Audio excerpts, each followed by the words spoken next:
This show contains discussions of things that you may find offensive, you may find sensitive, you may find a little bit disturbing. So please, please, please be aware of that. We are speaking about revenge porn today.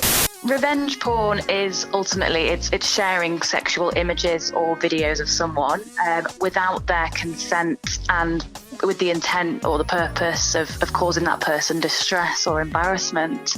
It's been illegal since 2015, but then also as of March this year, it's also illegal now to threaten to share somebody's images or videos as well. Both of those things carry a sentence of up to 2 years in prison. With revenge porn, there's sort of two main routes that you can deal with it within the legal system.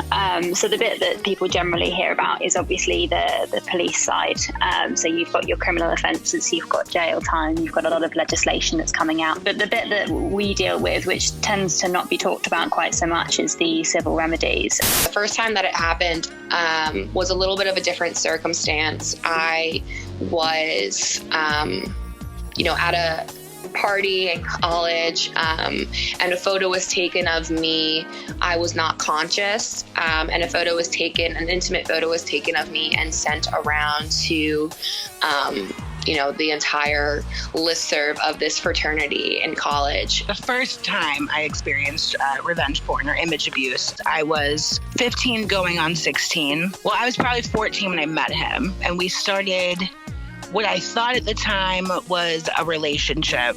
I had no reason not to trust somebody that I had just met, apparently, especially because we met through a religious thing. So when I got home from all of this was happening in Texas, we continued our relationship via text messaging and we would video chat and we would talk all the time. And it turned very inappropriate very quickly.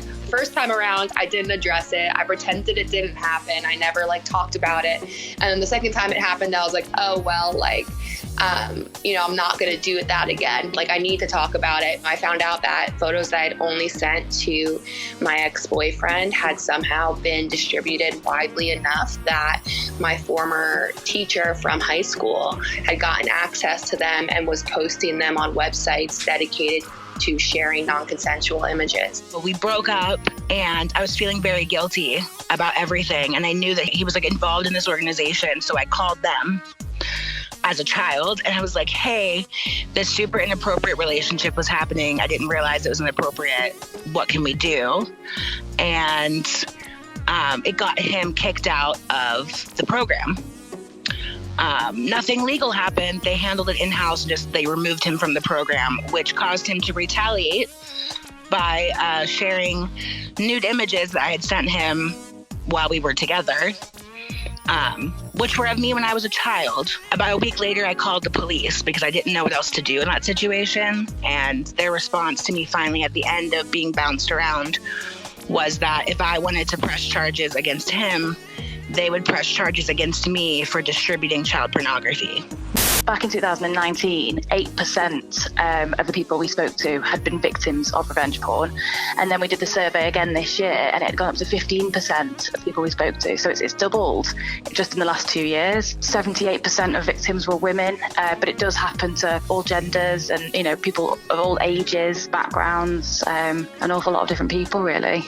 It's definitely something that you don't realize how it's going to affect you until it happens to you, but it was not a very easy, few years after that. It was the kind of feeling that it just made you feel empty and nauseous all the time. It caused me to just not trust anybody. The way this affects your mental health, people have reported PTSD, depression, suicidal thoughts, other, anxiety, other mental health concerns. I couldn't talk about it because I had learned my whole life that there is shame to be had when it comes to things like this. In terms of feeling isolated and feeling like you had no one there, that must have been awful for you. I just had points where I wasn't able to leave my apartment, was having panic attacks and anxiety attacks very often, and was just really, really struggling for, over a year with motivation, being able to live my really everyday life. You said you'd been through some therapy as well. What was that like?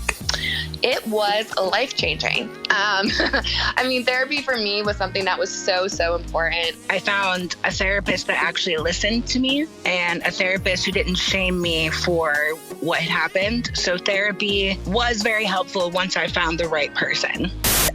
So whilst you have all those options available to you, there's also the option of pursuing people for civil offences, which can include sort of seeking damages.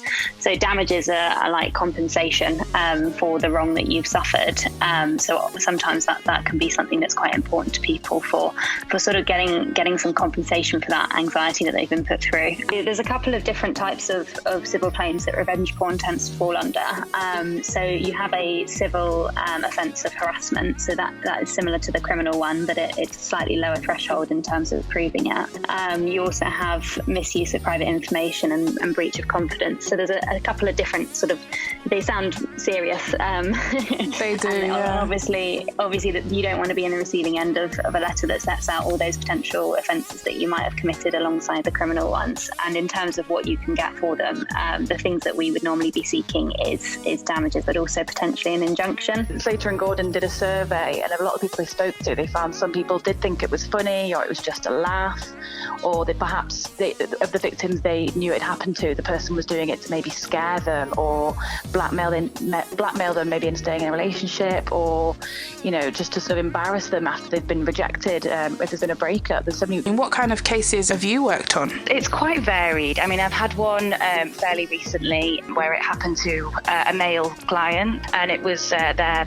ex-wife, and they had children together, and she'd shared images, sort of compromising images, to his friends and family and people in the local community. We've had a situation where an individual has been threatened with images being passed on to their employer, and obviously could damage your future career prospects. What would you say to people that are or have been through it or are going through it and feel as isolated as you did? Silence and shame are huge weapons used by oppressors and abusers, and there's nothing to be ashamed of when you're the victim of something. The biggest advice I really can give anyone is just to, first and foremost, dealing with your own mental health is very important in order to feel empowered. I think you really need to make it a point to take those healing steps for yourself and take care of yourself. Let's talk about your organisation. You're giving back now, aren't you, for people who have experienced this themselves? You're doing your bit to help them, aren't you? I am on the board of directors at the March Against Revenge Porn, and our organisation is the first place that I have felt heard and also felt safe in sharing that information. It's a really incredible opportunity to be able to say, hey, this happened to me, and here are the resources that are going to help you deal with what's happening to you. I suppose in some ways it's a crime of passion, and I think in some of the instances where it happens, people are doing it for revenge. They're doing it, to get back at somebody, to humiliate them.